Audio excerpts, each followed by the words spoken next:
ఇతిహాస ఛానల్ నుంచి పాయసం సుబ్రహ్మణ్యం గారు రచించిన మహాభారతంలోని చారిత్రక అంశాలు గురించి వివరిస్తున్నాను. పార్ట్ 1. ఇతిహాస వాజ్మయంలో మహాభారతానికి ఒక విశిష్ట స్థానం ఉన్నది. మహాభారత గాథ క్రీస్తు పూర్వం 3150 సంవత్సరాలకు పూర్వం జరిగింది. పాండవుల వంశీయుడైన జనమేజయుడు తన పూర్వీకుల గాథను మహాభారతం పేర వ్రాయించాడు. రాజవంశాక్రమం. మహాభారత యుద్ధం పరిసమాప్తమైన తర్వాత పరీక్షిత్తు రాజవుతాడు. ఇతను అభిమన్యుడికి ఉత్తరకు జన్మించినవాడు. పరీక్షిత్తు తర్వాత జనమేజయుడు భద్రసింహాసనాన్ని అధిష్ఠిస్తాడు.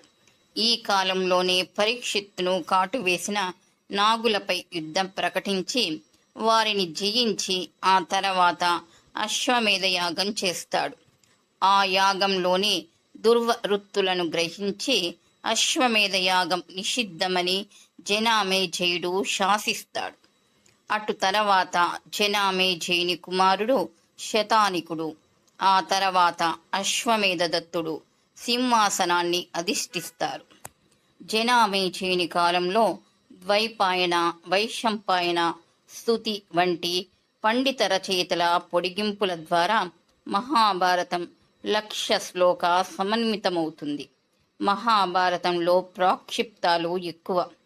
శ్రీకృష్ణుడికి వ్యక్తి పూజలు, అతీత శక్తులు అంటగట్టింది ఆ తర్వాత కాలంలోనే. యుద్ధం, సైన్య బలం.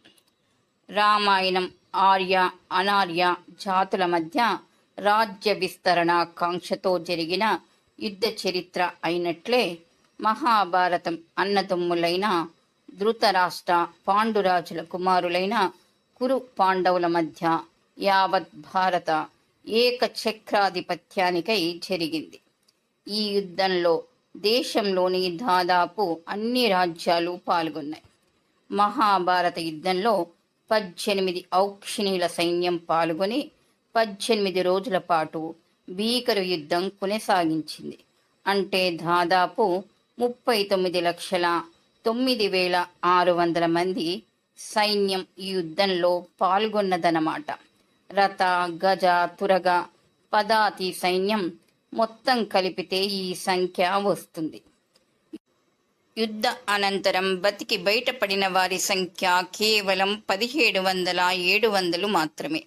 39 లక్షల పైచిలుకు సైన్యంలో కేవలం 17,000 మంది మిగిలారంటే ఈ యుద్ధం ఎంత భయంకరంగా జరిగిందో అర్థం చేసుకోవచ్చు. హతశేషులైన ఈ 17,700 మందిలో క్షేత్రఘాతులు, పనికిరాని రథాలు, గజాలు ఎన్ని ఉండేవో. అటువంటి భయంకరమైన సంగ్రామం కురుక్షేత్రంలో జరిగింది. ఉత్తర భారతదేశంలోని చరిత్ర ప్రసిద్ధికెక్కిన అనేక యుద్ధాలు ఈ ప్రాంతంలోనే జరిగాయి. కురుక్షేత్రం. పురాతత్వ శాస్త్రవేత్తల కథనం ప్రకారం కురుక్షేత్రం ఇంద్రప్రస్థానానికి సమీప ప్రాంతం. నేటి ఢిల్లీలోని పురాతన కోట ఉన్న ప్రాంతానికి సమీపంలో దీనిని గుర్తించారు. కురుక్షేత్రాన్ని గురించి అనేక స్థల పురాణాలు ఉన్నాయి. పూర్వము కురు మహారాజు ఆనవాయితీగా ఈ క్షేత్రాన్ని దున్నడం చేత దీనికి కురుక్షేత్రం అనే పేరు వచ్చింది. పూర్వం బ్రహ్మ ఇక్కడ యజ్ఞం చేయడం వల్ల దీనిని బ్రహ్మవేది అని కూడా అంటారు. భృగు మహర్షి యజ్ఞం చేయడం వల్ల భృగుక్షేత్రం అని పేరు వచ్చింది.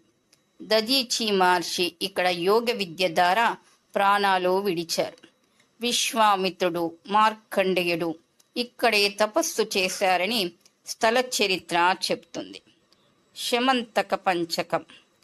పరశురాముడు క్షత్రియులను చంపి వారి రక్తంతో 5 మడుగులను సృష్టించాడని, అవి కురుక్షేత్రంలో శమంతక పంచకాలుగా ప్రసిద్ధి చెందాయని మహాభారత కథనం.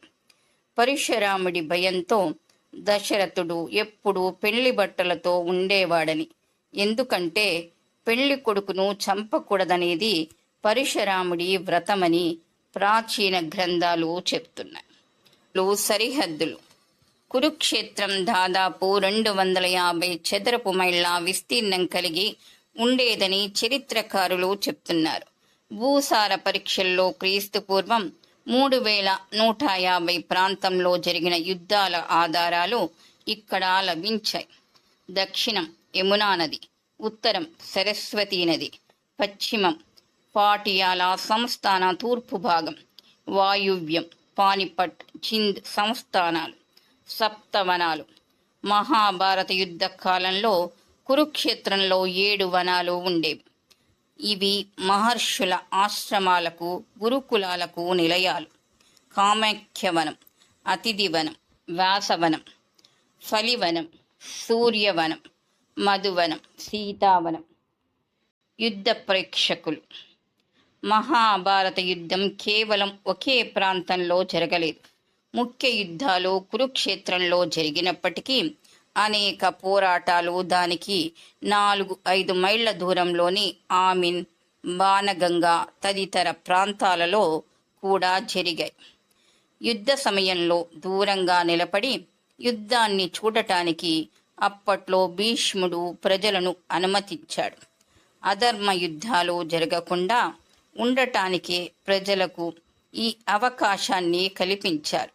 అప్పట్లో యుద్ధం చూసే ప్రజలకు ఎటువంటి ఆపద కలిగించరాదనే కట్టుబాటు ఉండేది. ఈ ప్రజలతో కలిసి సంజయుడు నియమించిన చారులు ఆయా ప్రాంతాల్లో యుద్ధ సంఘటనలను చూసి సంజయుడికి విన్నవించేవారు.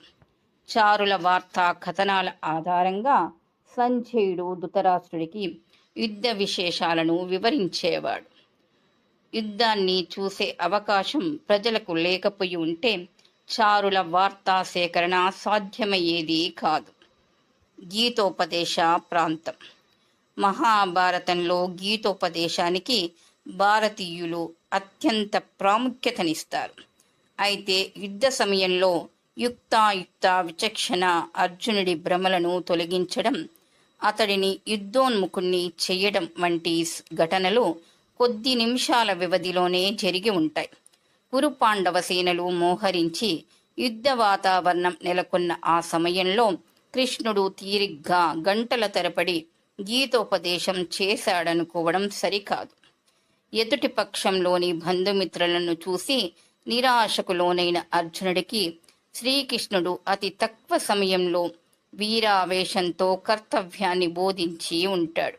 ఈ ఘట్టాన్ని తర్వాతి కాలంలో రచయితులు శ్లోక రూపంలో విస్తారంగా రాసి ఉండవచ్చు.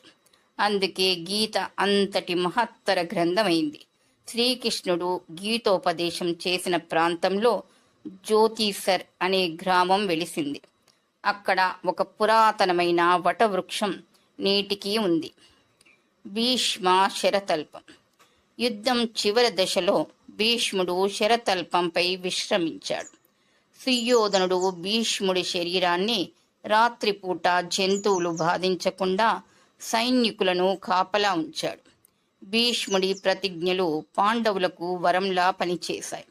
శిఖండిని ముందుంచుకుని అర్జునుడు భీష్ముణ్ణి నేలకూల్చాడు. భీష్ముడు శరతల్ప గతుడైన ప్రాంతం కురుక్షేత్రంలోని బ్రహ్మసరానికి 2.5 మైళ్ళ దూరంలోని బాణగంగ. పద్మవ్యూహం. మహాభారత యుద్ధంలో వ్యూహ రచన చేయడంలో ద్రోణాచార్యుడు సిద్ధహస్తుడు. అభిమన్యుడి వధ కోసం కౌరవులు పథకం ప్రకారం పద్మవ్యూహాన్ని పన్నారు. స్థానేశ్వరికి 4.5 మైళ్ళ దూరంలో ఉన్న ఆమిన్ అనే గ్రామం దగ్గర ద్రోణుడు ఈ వ్యూహాన్ని రచించాడు. ఈ వ్యూహాన్ని ఛేదించడం అర్జునుడికి, అభిమన్యుడికి మాత్రమే తెలుసు. యుద్ధ వివరాలు. మహాభారత యుద్ధం 18 రోజులు జరిగింది. మొదటి 10 రోజులు భీష్ముడు సర్వసైన్యాధిపతి, తర్వాతి 5 రోజులు ద్రోణుడు, తర్వాతి 2 రోజులు కర్ణుడు, చివరి రోజు శల్యుడు. కౌరవులకు అపశృతి. యుద్ధ ప్రారంభంలోనే ధృతరాష్ట్రుని కుమారుడైన యుయుస్తుడు పాండవ పక్షాన చేరాడు. ద్రావిడులలో చీలిక.